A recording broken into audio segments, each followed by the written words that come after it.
Noon from Brussels and good evening from Asia. My name is Bart van Ark and I'm Chief Economist at the Conference Board, and welcome to our quarterly event, our quarterly launch of our Global Consumer Confidence Index at the Conference Board, which we do in collaboration with Nielsen.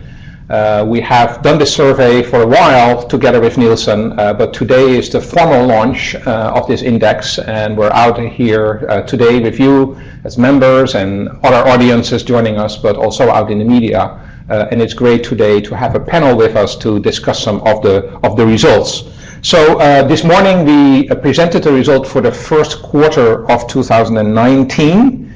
It's an index that tracks consumer sentiment in 64 countries around the world. It's an internet-based survey. It surveys 500 households. So in total we have 32,000 households that are being surveyed with this index. This index is our latest addition to our Conference Board portfolio of economic indicators. It's a very important expansion to our global economy coverage. And of course it's informative to our members and to the public, but it also, and we will talk about it a bit in this webcast, it will also strengthen our ability to forecast the role of the consumer in the economy and to develop research in order to be able to provide more trusted insights to our members on what is ahead. We have a lot to cover in this webcast, and for that I am going to rely on an excellent panel. We're first going to talk a little bit in a minute about what is this Global Consumer Confidence Index, how do we measure it, how do we interpret it, and then of course we'll spend most of the time on talking about the results. First we're taking a little bit of a global and regional and country perspective on it. We look at comparisons over time, we look at difference between countries, and we talk a little bit about what does this mean for the economy. And then in the last part of this webcast, we're going to talk about some of the underlying factors driving consumer confidence, some of the key questions that are focused on the job prospects of consumers, their personal finance situation, and their spending intentions. And we'll talk about, how do these numbers again differ between countries, and then of course, what is that going to mean for consumer spending? So a lot to cover in this webcast, and I do have the pleasure of being joined by an excellent panel. And I'm starting with my colleagues online first. Joining us from Brussels is Ilaria Masselli. She's our senior economist for Europe, a regular on our Conference Board webcast, and will be here today to talk, of course, in particular about the European results. Welcome, Ilaria. Thank you, Bart. I'm very happy to be here today and discuss the launch of this survey. Good. And then from Czech Republic, we're joined by Regan Legert. Regan is Executive Director, Thought Leadership and Foresight at the Nielsen Company. As I mentioned earlier, this index is done in collaboration with Nielsen, so it's great, Regan, that you can join us today to talk about the results from a whole variety of different perspectives. Great, nice, thank you. And then finally joining from India is Chandan Mukherjee. Chandan is Head of Strategy, Innovation and Business Development at Nestle. Formerly he was also the head of Consumer and Marketplace Insights. As I said, joining from India. Again, he will talk partly at it from an Asia perspective, but also very much from a consumer packaged good industry perspective. So it's great that you can join us today, Chandan. You're welcome. Hello, Bart, and nice to be here. Fantastic. So, great panel.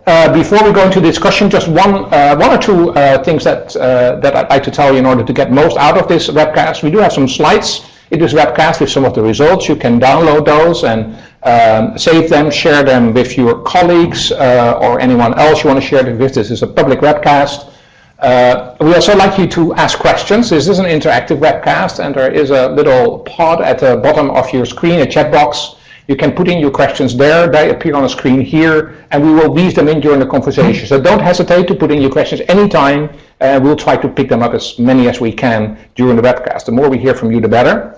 And finally, some of you may be joining this webcast and can earn credits with it, CPE credits. If you do that, as this slide shows, make sure you type your full name and email address, click OK for the free pop-ups that appear during the program, stay online for the entire webcast, and of course, the credit will only be available if you're joining us live. So stay with us throughout this webcast. And then at the end, I expect there's an evaluation, so please take 1 or 2 minutes to let us know how it goes. We try to do this webcast on a very regular basis, so we can learn from you on how we can improve on it. Okay, with that, let's go into the meat. And I really, as I said, wanted to start He's talking a little bit about the history and the methodology. But before we do that, you're forgetting something very important. I first wanted to ask all of you, before I ask Denise to go in a little bit more detail, why, from your perspective, consumer confidence is an important metric to look at. And Ilaria, let me start with you. Just in 30 seconds, why do you think, as you said, this is a great survey, why do you think this is a great survey?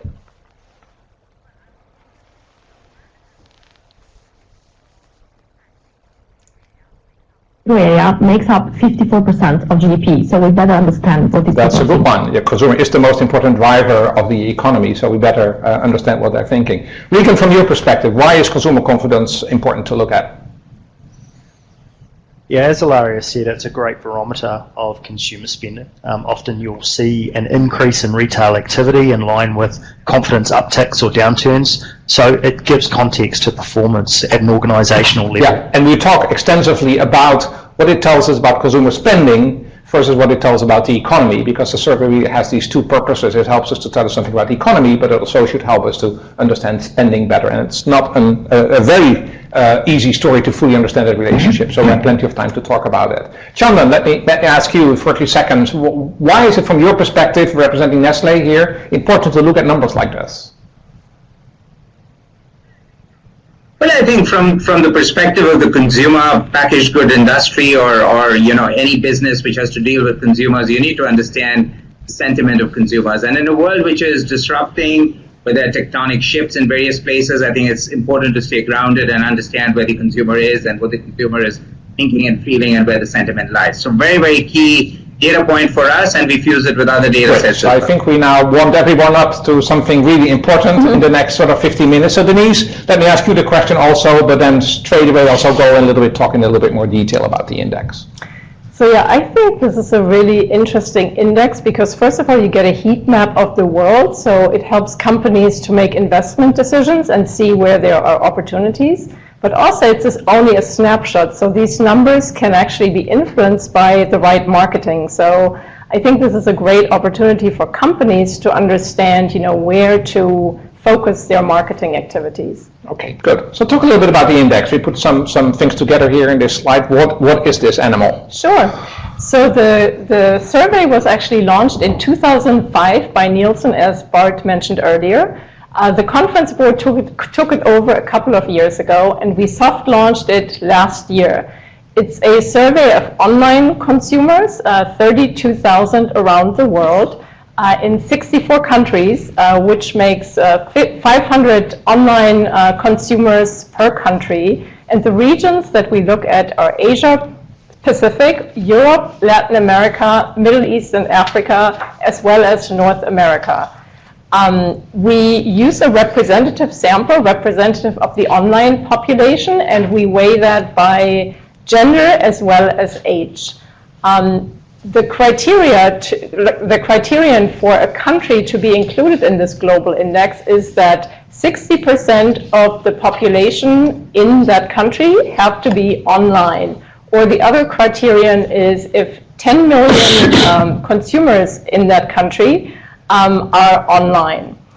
We are using the same methodology, by the way. It never changed when we took it over from Nielsen, but we are using the same methodology also in every country. There is only one exception. China has a mixed methodology where we use online as well as in-person interviews to come up with the confidence data for China.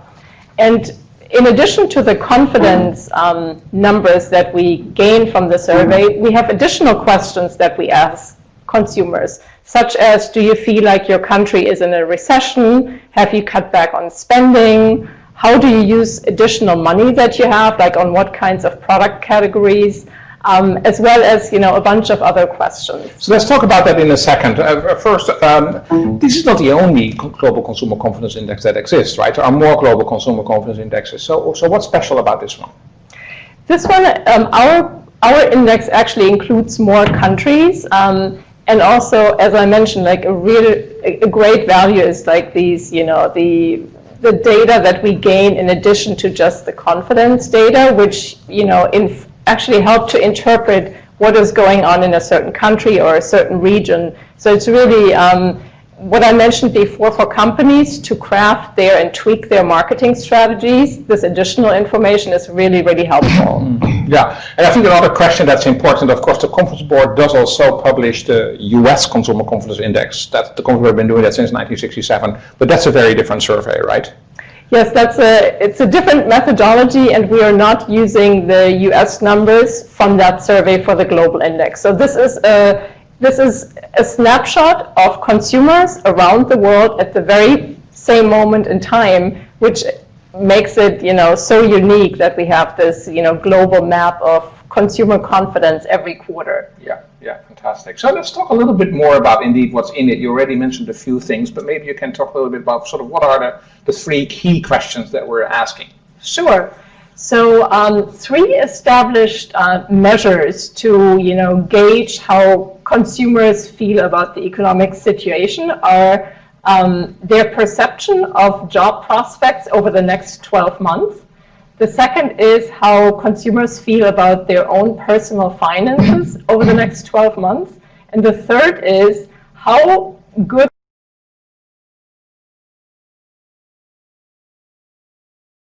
services.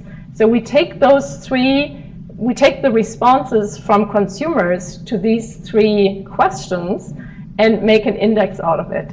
So consumers have essentially 4 options to respond to these 3 questions. They can say, I think the situation is excellent, it is good, it is not so good, or it is bad.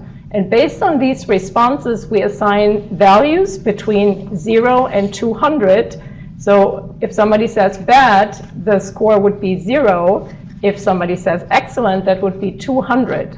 And based on the responses to the 3 questions, we average, the total scores for this respondent, and then we aggregate that for a country, weigh the consumers that we have in the sample of a certain country, and then aggregate that to the regional level. That's how the methodology works. And the threshold between, you might wonder, like we use scores between 0 and 200. So what constitutes optimism? What constitutes pessimism? The threshold is actually 100, which is exactly the area between good and not so good. So when we see indices above 100, we move into the good territory. And so that's what we define as optimistic. Right. And we'll talk a little bit. So first of all, it's important, the last point you made. 100 is really the neutral territory. Some people are asking, what is 100? It's not like it's indexed on a year like 2005.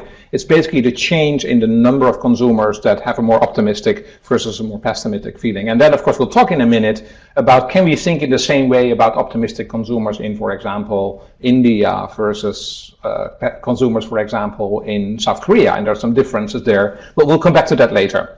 So let's go straight to the results, because ending on if you're above 100 you're optimistic. That does indeed mean that we are in optimistic territory, because we actually find that the index is standing currently at 106. That's down from 107 in the last quarter of 2018.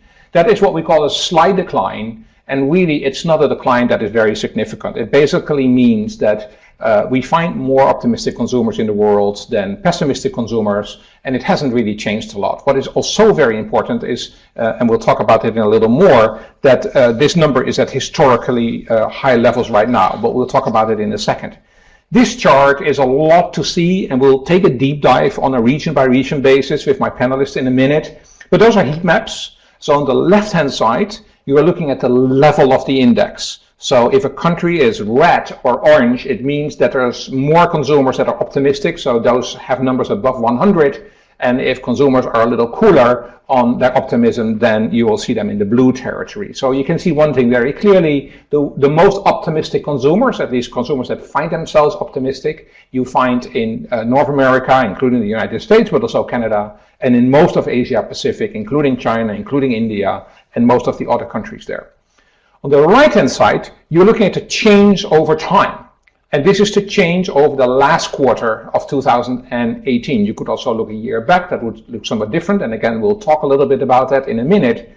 But again, now, if you're in green territory, it means that the index has gone up. or as you know, if it is light green, it's very close to where it was in the previous quarter. If it is red, it means that the index has gone down, and if it is very red, it means that the index has gone significantly down. So again, you can see there are differences here. North America is still optimistic. Asia becoming a little bit more of a mixed picture. Same is true for Europe, also a mixed picture. Russia coming down quite significantly, and again, we'll talk about these numbers in a little bit more detail. Variations between regions, quite important, and we'll discuss those in a bit more detail. Now, Denise, as I said, this is just a snapshot, but let's look at the comparison over time, because here we look at some of the major regions in the world. The numbers for most regions in the world are at historically high levels. Mm-hmm.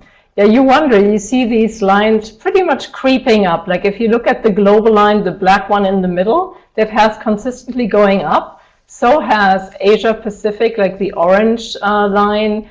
We see other regions, especially Europe, seems to always be below our threshold level of 100, as well as, you know, Latin America and Africa and Middle East are currently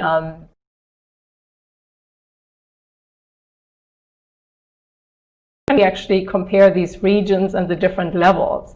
So of course there are a lot of cultural differences that we have to consider. Some cultures are, you know, genuinely more enthusiastic if you ask them about the same situation, you know, in one country versus consumers in another country. They might give you different answers. One country might say it's excellent, another country might say, yeah, it's good.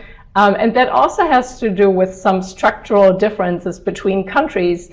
Like, for example, as I mentioned, we include a question about how people feel about their personal financial situation. Like, consider just the social welfare systems in different countries. So, you know, that might influence how people feel about their financial situation. You have different tax systems and other components. So the best use of the index is to really look at developments over time per country as well as per region.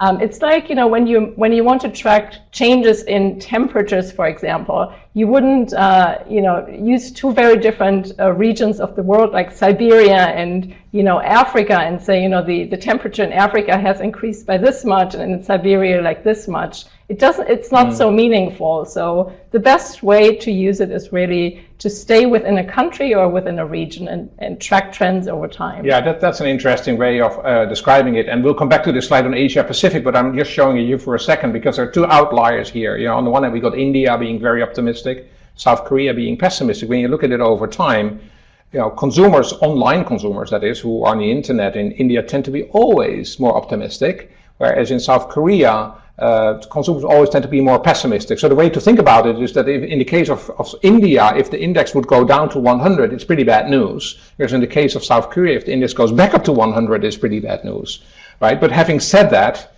you know, if you go back to the overall heat map that you see on this chart, it is true that you will find the most optimistic consumers in North America and in Asia Pacific. So for companies that are operating in those regions, they may find a lot of bullishness among consumers, and you would find somewhat less of that in other parts of the world. Let me quickly ask our panel members, just for a minute or so, when you hear this discussion between Denise and you, anything to add, something that you find striking when you compare these levels and changes over time? Ilaria. Well, yes, it is actually a kind of a funny exercise to try to understand why Europeans, for example, tend to be so pessimistic. And I will come back to that when we analyze European results. And I also noticed that people in Latin America tend to be also more pessimistic than the others. And it's always a little bit of a puzzle, honestly. And I guess it has a lot to do with long-term expectations about the performance of the economy, which was very slow in Europe, and probably that's what explains the long-term fact that Europe confidence is always lower. I'm just guessing. Chandler, any thoughts about this levels versus changes over time that you want to add to the discussion here?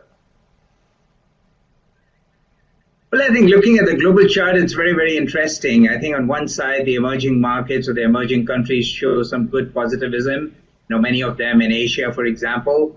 But yeah, in other parts of the world, there seems to be sort of, more of slow-moving changes, let us say, in some other parts. And that is where, we have to go a little bit country by country. We have to go, region by region and localize the results and understand what's going on and use that as an indicator. But it augurs pretty well for many of the emerging markets in Asia Pacific. Megan, any comments before we move into some of the detail? Yeah, it's all very relative, isn't it? So in emerging markets, it's compared to what a consumer has experienced maybe 5 years ago. So again, very it's at an individual level that we're picking up on these changes in confidence. Yeah. Okay, so let's, as we already said, dive a little bit into the detail, and we'll go subsequently for Asia Pacific, and then we'll talk a little bit about Europe, then we'll talk about Latin America and the rest of the world. And Chandan, I'd like to start with you on Asia. I already mentioned India a little earlier. Very dark red here, so extraordinarily optimistic. That's also true for China. China actually even went up a little bit since the last quarter, but just 1 point. Again, no big deal. India stalled, but at a very high level. It sort of remained unchanged. But when you look at the region as a whole, this really feels like the most dynamic region for consumers in the world, right? Yeah, I mean, the figures are very, very positive in many parts. Of course, if you look at the more developed side of Asia, if you look at Japan, if you look at South Korea and some of the others, there's probably some room to kind of, cover out there. But going back to, the scores in India, for example, if you look at an average, working male or working female or the millennial population that's working, in many cases or in most cases, they would have a life which is better than their parents. Because the parents were there, 10, 20 years ago when they were in the working population, or 5, 10 years ago, and today they are in a much better place. So therefore, there is more urbanization, there is better income, there is more optimism, there's more infrastructure development, and there are various other, there's rapid digitization in many of these markets and so on. So there's a lot of economic and other development around, and therefore the confidence level is quite high. Of course, in some of the other markets, it's a little bit subdued. If you look at China again, it has maintained its levels, more or less, and again, it's a good play for the longer term. It's interesting about China, right? Because there's all this discussion about China slowing down, and the trade tensions that we're having with China, the housing market being impacted, and that impacts the consumer directly. So there's a lot of stories that we hear about China actually losing some of its traction, but it doesn't seem at this point to really impact their confidence. Why do you think that is? Well, I think there are always, two angles to this. One is the short term and the other one is the long term, the medium to long term. And I think, if you look at most of the emerging markets, they have a good play in the medium to long term. There may be some short term blips and there may be some, specific things which are affecting the confidence levels in the short term. But I think the long term play is what is quite important for organizations to look at, where to invest and what to look at. And therefore that augurs very well for many emerging markets in China. Do you think that the elections that are now coming up, or ongoing actually in India right now, has that made consumers a bit more optimistic? I mean, a little bit more bullish about what might come next, or do you think that doesn't really play into this? Well, hard to say that. Elections are a regular affair in a democratic process, every 5 years. So hard to say how does that impact things, but I think overall the economy is in a good place. India has a fairly high, or one of the highest, GDP growth rates. And with the young millennial population, they are very, very positive about things and really looking forward. They have a life better than their parents in many cases, as I said. And therefore, that's all adding up. And we'll, of course, wait for what comes out of the elections. But I think it's an overall positive. Let's talk a little bit about Southeast Asia before we go and talk about some of the advanced economies. But when you look at the Southeast Asian economies, again, they're keep staying optimistic. It actually keeps even growing. We don't really see kind of any slowdown. So in the case of India, I can see it, a lot of people being added to the middle class. So it's very much a bullish economy. When you look to some of these Southeast Asian economies, many of them are more advanced already, but still we see a positive consumer behavior. How do you explain that? Yeah, there are some mixed results, but Chandan made an excellent point. You need to put some of these ups and downs in a historical context. For the last 3 years, we've seen on average the confidence increase with some of those fluctuations that we see now, but directionally, over the long term, it has increased off the back of some strong economic factors. So some of these decreases should be put in perspective over the longer term increases. I think, if you look at one end of the scale, you have Vietnam up 7 points to 129. The economy continues to power on. GDP is up. Wages are growing. Consumers feel very, very buoyant. In a historical context, if you look back 5 years ago compared to the lifestyles that these consumers are commenting on. And then at the other end of the scale, you do have these more mature markets. Japan down 5 points versus 2018. GDP has contracted. Manufacturing exports have slowed, linked to uncertainty between US and China. So, it does get quite complex when you look at some of these more mature markets. So, this slowdown in Japan, I was focusing on these mature markets a bit more. The slowdown in Japan is, of course, pretty striking. I mean, it's already below 100 and slowing even more. Are there any specific reasons that is making the situation particularly problematic right now? Yeah, well, the uncertainty, there's a slowdown in manufacturing and exports linked to uncertainty around US and China trade. But I think one of the key challenges that, again, we have to bring back to the forefront is that debt continues to rise, linked to social welfare costs of an aging society. Japan is the most aged society in the world right now. And it will be a really fascinating lead indicator for many markets who are starting to grey. Challenges around healthcare, employment, both impact industries and the economy, and they're looking for technology and automation to solve. So some significant longer term questions.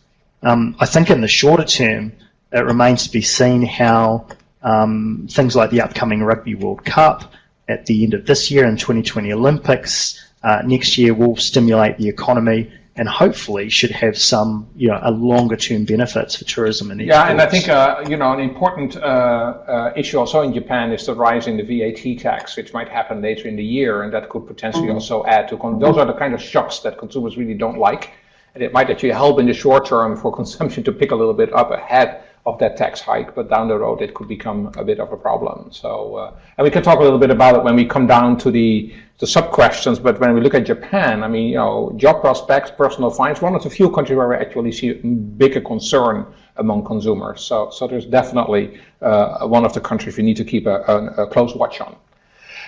Let's move on, partly maybe because of the time, but also, Ilaria, there's a lot to talk about when we talk about Europe. It's actually the largest region in terms of the number of countries that we're talking about. It's huge. It's not just the euro area. And you can see also that there is sort of a core in Europe where we have pretty optimistic consumers, and around that we have a lot of consumers that are not all that pessimistic, but when you look at the right-hand chart, there's a lot of movements up and down. So give us a sort of, 3-minute, very high-level overview of consumer confidence in Europe. All right, I'm going to try Mission Impossible here. So, well, as you said, Bart, Europe here is meant in a very wide geographical sense. So let me make a distinction to start. I would look separately at Europe and the euro area, because if you check the data, Europe went down a little bit this first quarter of the year, but the euro area, the sentiment in the euro area went up. And this was an important check because it was also consistent with other indicators. So I think that's the first important distinction to be made. Now, outside the euro area, there are two big countries where sentiment, where confidence went down actually quite a bit, and these are Turkey and Russia.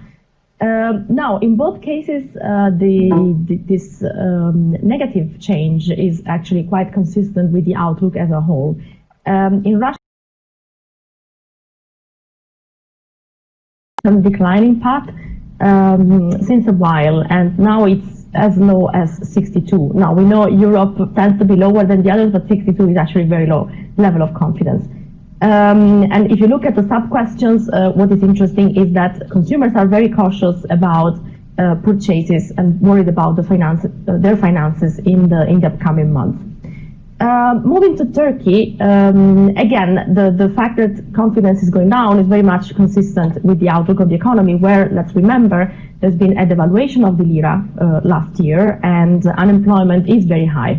So these two things tend to go hand in hand with negative confidence. UK, outside of the euro area, another important country. Interesting here that consumer confidence is standing still. There was no variation this month. But interesting that related to that, consumer confidence went down in Ireland, where people are, in a way, trying to anticipate the negative consequences of Brexit. So Ireland was my transition to move to the euro area, where I'm not going to talk about 19 countries one by one, but I will just focus on the big ones. So I will start with the one where I'm from, with Italy, where consumer confidence, again, is going down. Not surprising, because Italy is technically in a recession, so growth was negative 2 quarters in a row.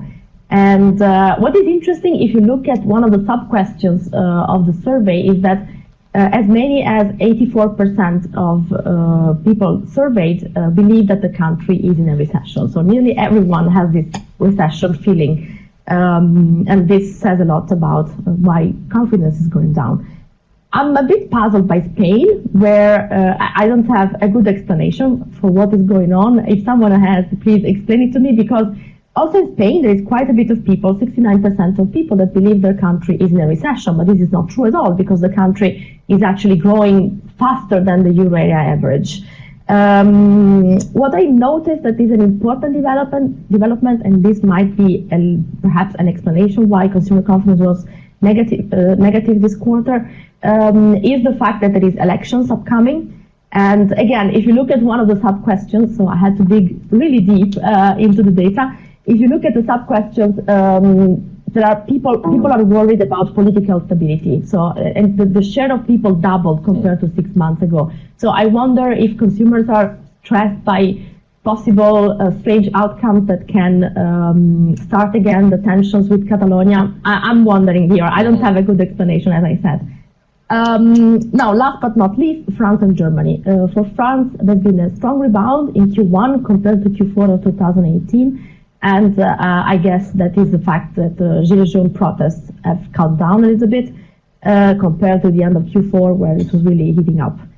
So rebound in France. And then Germany standing still. That's interesting because on the one hand, the economy is in a way at risk of recession. There is a lot of issues with the external demand in Germany, manufacturing sector. So there is that on the one hand, but on the other hand, we believe, and that's what we said also in the release of the outlook last week, we believe that the domestic economy, so consumers and the public sector, will rescue the economy. And we should remember that even though there was no variation in Germany, the level in confidence is actually very high, and it's higher than the average European. So that was well, it's not too bad, and just over 3 minutes, so that's a pretty good job. I wish that the European bureaucrats worked like that. On Spain, let me just add, I think you're right that the political uncertainty is playing a role into that. The other thing when you dive into the data is that there's greater concern about the future of the job market. It's not that unemployment is all that concerning right now. It actually has come down a long way, but Spain is well known for extraordinary volatile unemployment rates. And I think a lot of Spanish consumers are just anticipating that it can't stay as good as it currently is, and that given the political environment, that they will be more concerned. Denise, let me ask you also a little more about any color that you want to put on any of those European numbers. Yeah, you can actually, on these additional questions that we ask, for example, are people cutting back on certain things? You see in the bigger countries like Germany, France, as well as Spain and Italy, people are cutting back on clothes. Clothes is like one of the items that people cut back on when they want to save money. And when things get better, they add that. So we definitely see it reflected in those kinds of behaviors as well, at least, based on reported behavior. Right. Regan, Denise, I swear that one. Regan, any comments from your side on the European numbers? Yeah, I probably have noticed over the longer term that there seems to be a slight, a bit more positivity across Eastern Europe, which is interesting and something we might be able to comment on a bit later. Yeah, well, I think actually we should comment on it right now because I think it is important, and obviously when you look at some of the East European numbers, particularly very rapid rise in wages, is something that I think a lot of Eastern European people may now feel in terms of their improvement in personal finances. So I think that is probably one of the main reasons that we see much more optimism in the kind of Eastern Europe. But traditionally, there have been sort of more on the pessimistic side, but we now see countries like Poland, Czech Republic, to actually move well beyond 100. So I think that is an important effect. So again, go ahead. Absolutely.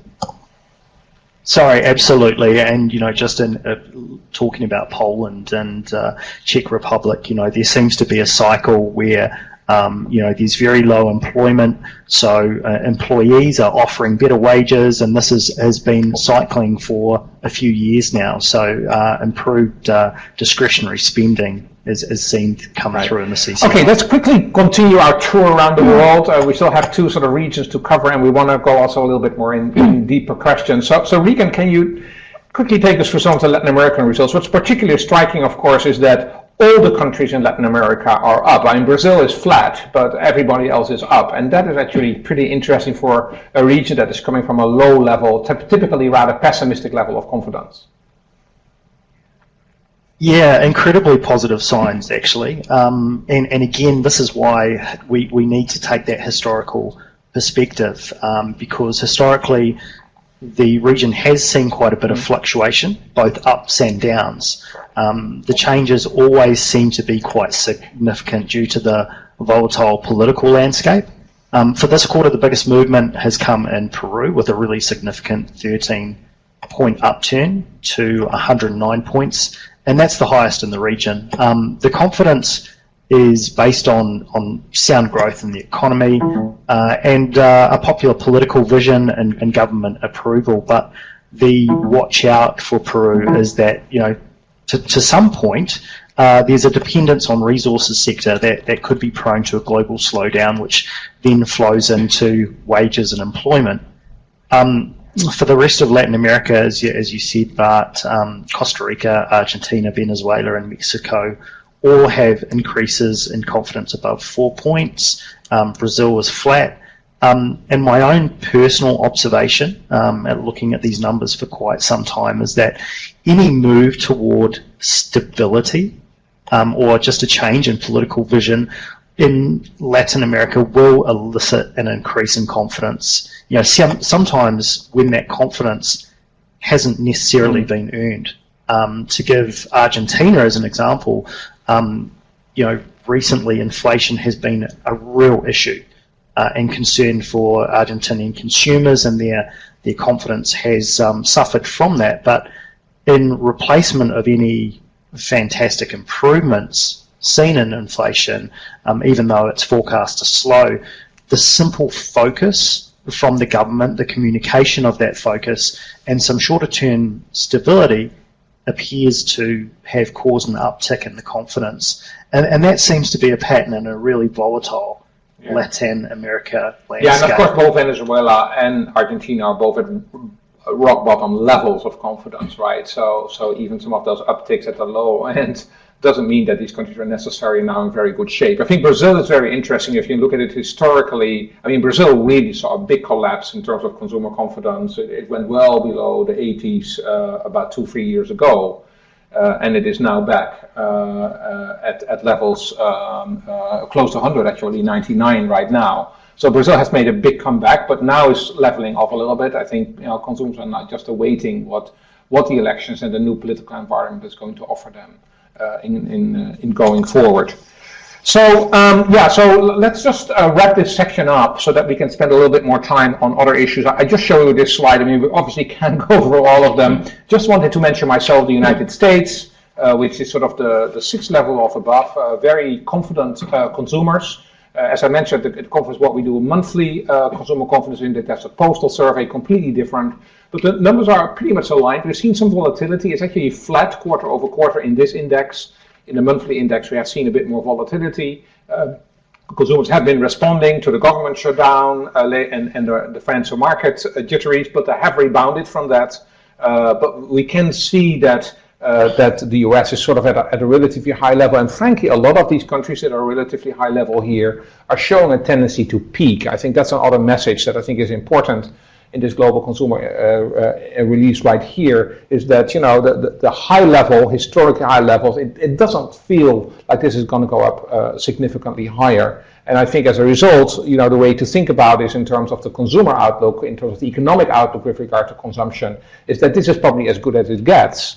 And there are no signs that there will be an imminent downturn in terms of consumer spending as a contribution to economic growth, but it also probably is not going to get a lot better. Anyone else, just before we move on, who wants to comment on any of the countries here that you say, well, that's interesting or striking that I want to see? Just raise your hand. Shannon, please. Shannon? Yeah, well, just one of the points, you know, looking at all these differences by country and, you know, all that was being talked about, I think it's also the importance of organizations taking all this down to a local level and really trying to understand the implications of what these are at a local level, country by country, because there are many factors which influence this in economic, social, you know, and various other kinds of factors, you know, financial, et cetera, et cetera. So it's also the importance of, you know, global organizations having to go down and really look at it at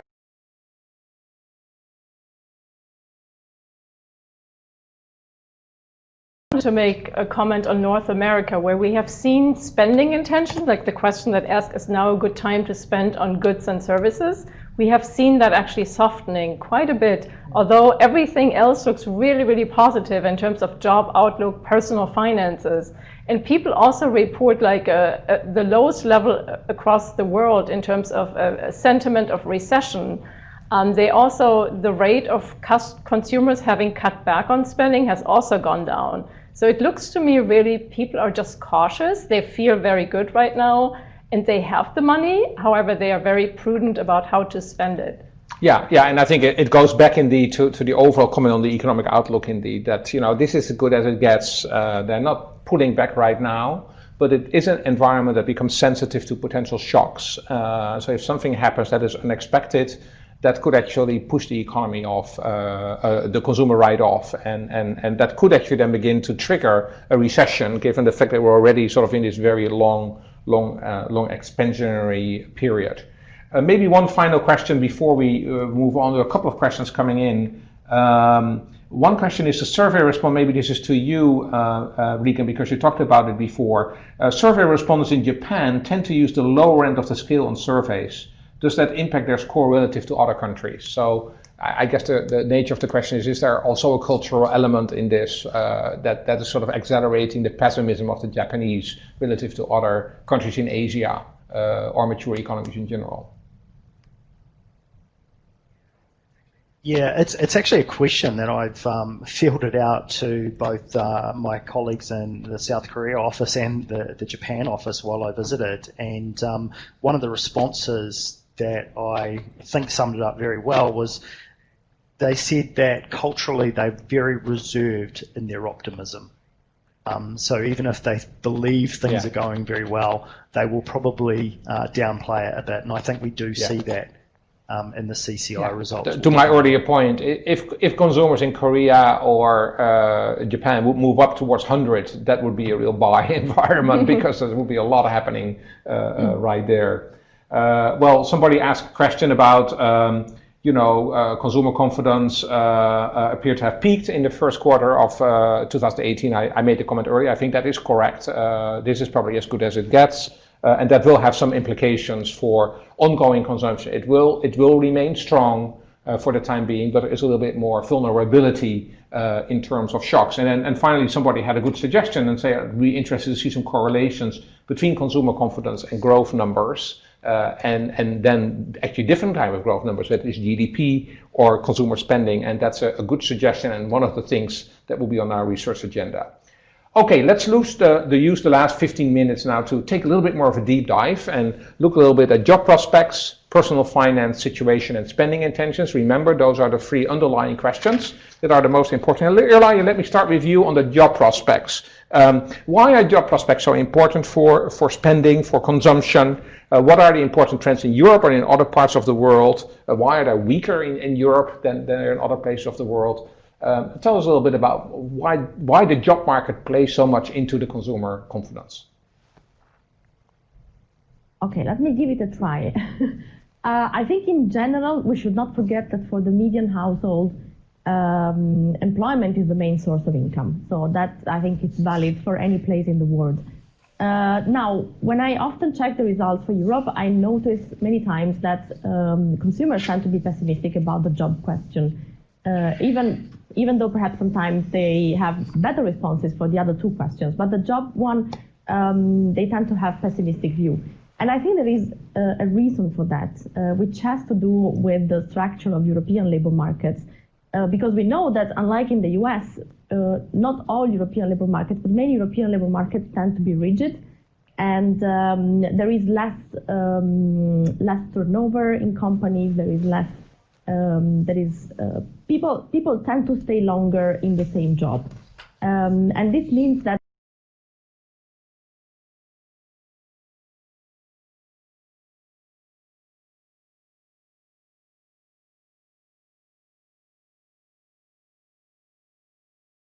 now, looking at where we are now, there's one thing I want to say also to potential consumers listening, because the labor market is doing actually quite good, even though the unemployment rate is quite high compared to other countries, because it's 7.3, and compared to the US, for example, it's almost twice as much as in the US. But for European standards, an unemployment rate in the range of 7% is actually quite low. And perhaps even more important, if you look at employment data, employment is actually higher today than it was just before the global financial crisis.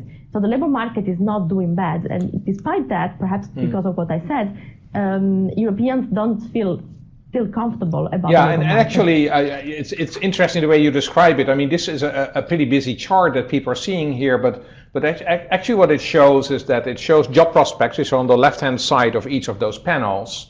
And if you're in the red, it means that people get more concerned. To Denise's earlier point, it means that people are saying my job prospects are bad or not so good.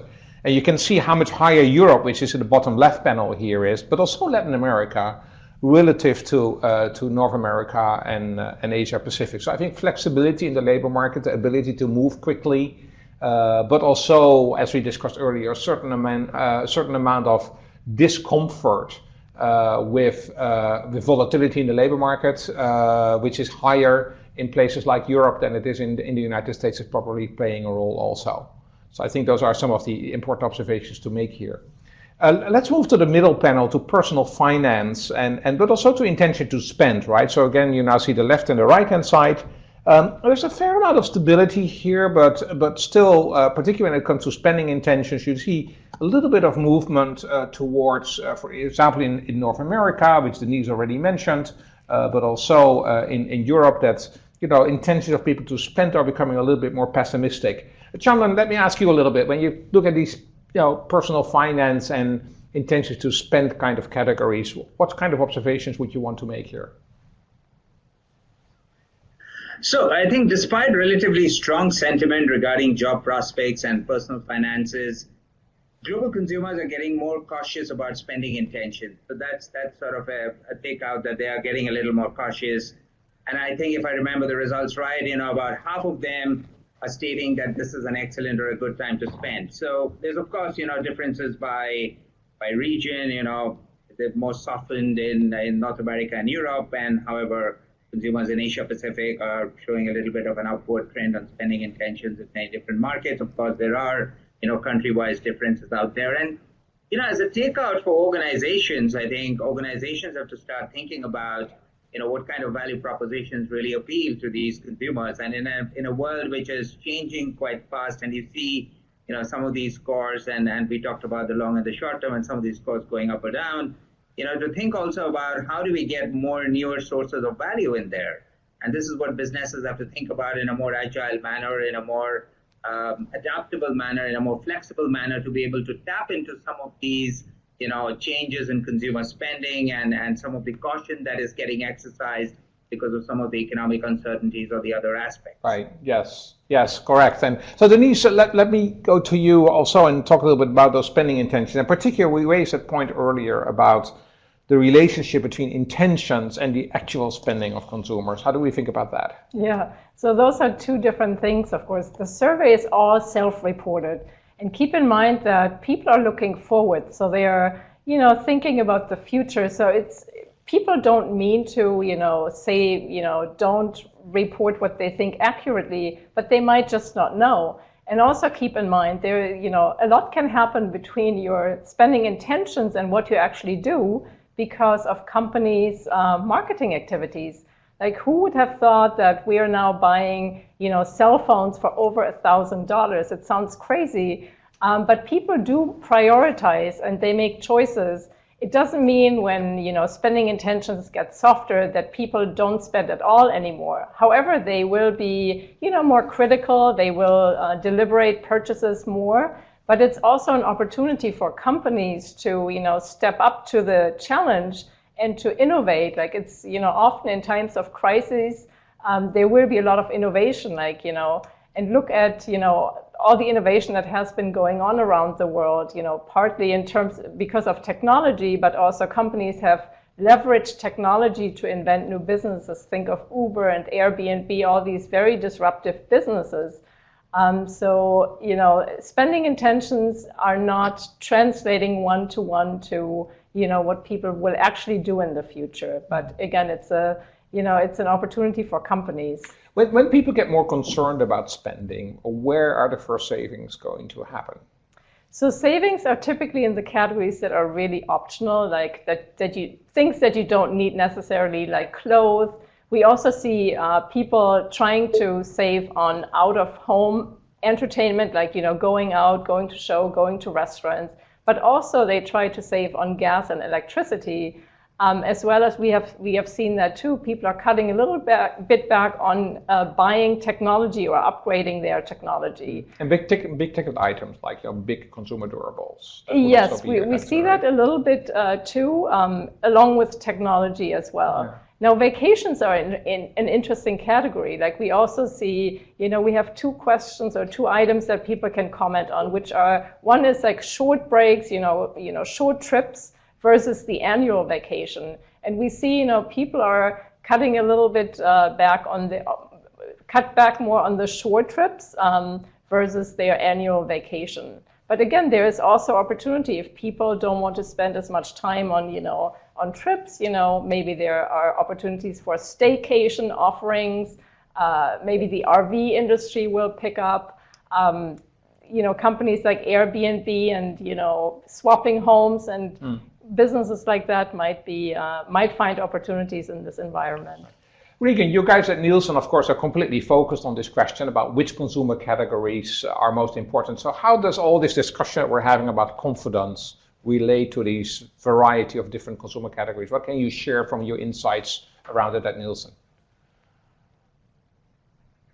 Yeah, I think it relates to a study we did recently where we asked consumers, as part of the CCI, I might add, we asked consumers how they felt financially versus 5 years ago, and 56% said that they were in a better position, 19% said that they were worse off. But there were some really big regional differences. APAC, 70% said that they felt better. In Europe, 31% said they were worse off. So we're seeing this expanding range of consumer spending capability, not just across multiple regions, but in individual markets. So the approach to spending is becoming increasingly fragmented. We're seeing examples where both ends of the spectrum are growing at the same time. In some markets, we are seeing hard discounters grow at the same time as specialty stores. We're seeing discount brands growing at the same time as premium options. And given the forecast for average disposable income growth and income distribution, we believe this fragmentation will accelerate. So there's also this willingness coming through to pay a premium for certain categories or not, as was mentioned before. Consumer electronics They're willing to pay a premium for health and natural ingredients, time saving, convenience. So, organizations can take a lot of direction from some of these insights coming from the CCI. Chandan, I mean, you're sitting in a food company, and how would you typically interpret these kind of numbers? Because as was just mentioned earlier by both Denise and Regan, I mean, a lot of this is read on the sort of not absolutely necessary items, but food is necessary. Nevertheless, you're watching these consumer confidence numbers carefully. We just lost Chandan, so I'm just passing this question right on to Denise because maybe she can answer it. Yes, so one item that we ask consumers about is, what do they do when they want to cut back on spending? And in terms of food, as I mentioned earlier, like the out-of-home spending, that goes down a little bit. But also consumers switch to cheaper brands, so which is an opportunity for, the discount sector. Chains like Aldi, Lidl, in the US we have Trader Joe's as well. So that's an opportunity, and for CPG companies to come up, with, lower priced versions of products, private label opportunities for retailers. So people will always continue eating, but they are looking for more value and for, to replace some of their consumption. We also saw, by the way, this applies to alcohol and liquor brands as well. Like we have, for example, seen in Latin America and Asia Pacific, people cut back more on alcohol spending. So having private label there or like cheaper options, that's an opportunity as well.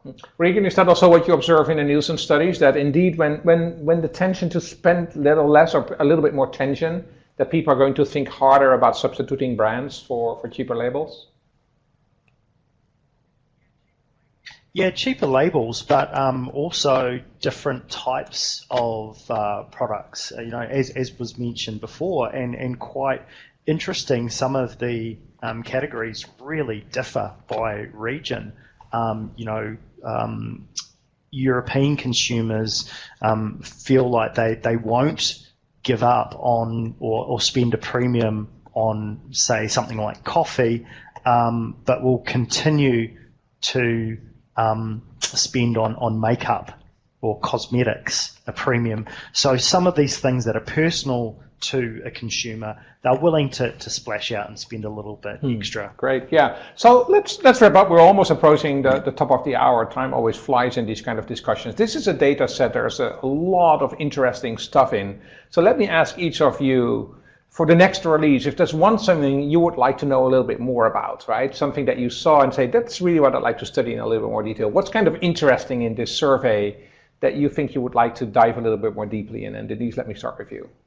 I think looking at all these, more detailed questions, how people spend their money and what they cut back on, I think that will be a really interesting thing to dive deeper into and to observe over time. Right. Ilaria, any kind of wish list that you have for something you'd like to spend some time on for the next release? Well, this is a huge data set, and compared to other data sets, compared to other surveys of consumers, it has this gigantic amount of information, and I still need time to absorb them all. I'm actually very impressed on how Denise managed to put these relations by different regions. I still have to do that. So okay, we give you some time to study, and then we'll have you on again next time, and you can give us even more. So Regan, you've been around this index for a long time at Nielsen, so you may have some thoughts about what it is that you think is really interesting to put your teeth in. Yeah, I think for me, the allocation of spending over time is really insightful, and just how that has changed, especially when the index does look at spending on things outside of, say, a usual trip to a supermarket. It doesn't include personal electronics and travel, so that share of wallet of consumer wallet is really insightful. I think we still don't have Chandan back. I mean, he's in India, so he's so optimistic he might have gone out shopping. We don't know, but anyway, we lost him on this webcast, but it does give me the opportunity to thank him, of course, and I will do that also personally later on. But also, Regan, thank you for joining us again, and of course, Ilaria and Denise, my two colleagues here at the conference board, for joining us in this launch webcast around the global CCI. This final slide is showing you some of the resources. You can go to our website. I hope you can download the slides and copy the URL into your browser, and you can look at all the details. There's some more collateral coming out. We're releasing a full report. At the moment, it's just a 4 short pager, but we're releasing a full report in mid-May. We also put out some separate collateral on Asia Pacific and on Europe. And then, of course, there's a next release, the next quarter. We're really proud of the fact that we can put out this index right away into the new quarter. So we'll be there with you again on July 3rd. If you have any questions in between, of course, just let us know. And you can register for the next webcast coming up. With that, we have to close today. Thank you again for your participation. Thank for the panelists. Please make good use of this data set, but also of any other economic indicators and other information that you can get at the conference board. Thank you, and wish you a good day, a good evening, good night, wherever you are in the world. Bye-bye.